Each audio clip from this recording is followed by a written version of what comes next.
শান্তি মনের ভেতর থেকে আসে, তাই সেটা ছাড়া শান্তির অনুসন্ধান করো না। হাজারো খালি শব্দের থেকে ভালো সেই শব্দ যেটা শান্তি নিয়ে আসে। নিশ্চিতভাবে যে ব্যক্তি বিরক্তিপূর্ণ চিন্তার থেকে মুক্ত থাকে সেই শান্তি পেয়ে থাকে। তোমার কাছে যা কিছু আছে সেগুলো কি কখনোই অন্যের কাছে বলে বেরিও না, আর অন্যকে দেখে ঈর্ষাও করো না। যে অন্যদের দেখে ঈর্ষা করে সে কখনোই মানসিকভাবে শান্তি পাবে না। জ্ঞানগর্ভ জীবনের জন্য মুহূর্তের ইতিবাচক ইচ্ছাকে প্রাধান্য দিতে হবে। এই জন্য ভয়কে তুচ্ছ করতে হবে, এমনকি মৃত্যুকেও। যার সূচনা আছে তার সমাপ্তিও আছে, এটা বুঝতে শিখলেই সব ঠিক হয়ে যাবে।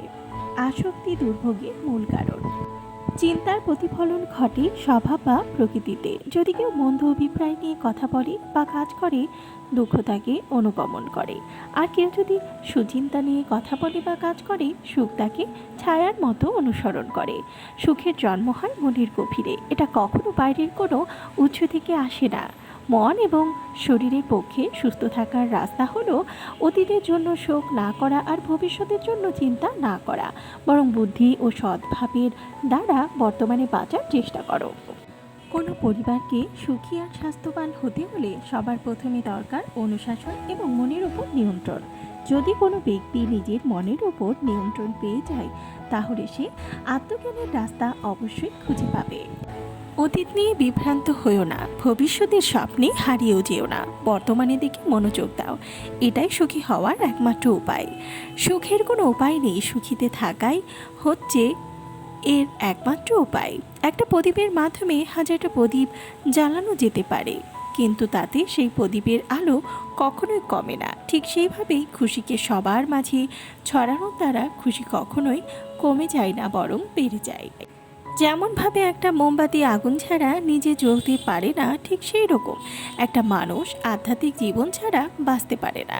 যে কোনো অবস্থাতেই এই তিনটি জিনিসকে লোকানো কখনোই সম্ভব নয়। সেটা হলো সূর্য, চন্দ্র এবং সত্য। অন্যকে কখনোই নিয়ন্ত্রণের চেষ্টা করবে না, নিয়ন্ত্রণ করো নিজেকে। আমরা প্রত্যেকেই একে অপরের সাথে সম্পর্কিত, একজন আরেকজনের পরিপূরক, অর্থাৎ সমাজে আমরা কেউ একা নই। চাঁদের মতোই মেঘের আড়াল থেকে বেরো এবং প্রকাশিত হয়ে ওঠো। আমরা অনেকেই একটা কিছুর সন্ধানে পুরো জীবন কাটিয়ে দেয়, কিন্তু তুমি যা চাও তা হয়তো এর মধ্যে। সুতরাং এবার থামো। আলস্য আর অতি ভোজন, তরুণ স্থূলকায় নিদ্রালু হয়ে বিছানায় গড়াগড়ি দেওয়ার স্বভাবে পরিণত হলে সেই মূর্খের জীবনে দুঃখের পূর্ণ পুনরাবৃত্তি ঘটবে। কোনো পাপকে ক্ষুদ্র মনে করো না। ক্ষুদ্র ক্ষুদ্র পাপ জমা হতে হতে মূর্খের পাপের ভাণ্ডার পূর্ণ করে ফেলে। তোমাকে তোমার রাগের জন্য শাস্তি দেওয়া হবে না, বরং তুমি তোমার রাগের দ্বারাই শাস্তি পাবে। যে ভালোভাবে জীবন কাটিয়েছে সে মৃত্যুকেও ভয় পায় না। খারাপটি সর্বদা তুমি নিজেই পছন্দ করছো, সুতরাং তোমার খারাপ কাজের জন্য তুমি নিজেই দায়ী। এর দায়ভার অন্য কারণ নয়।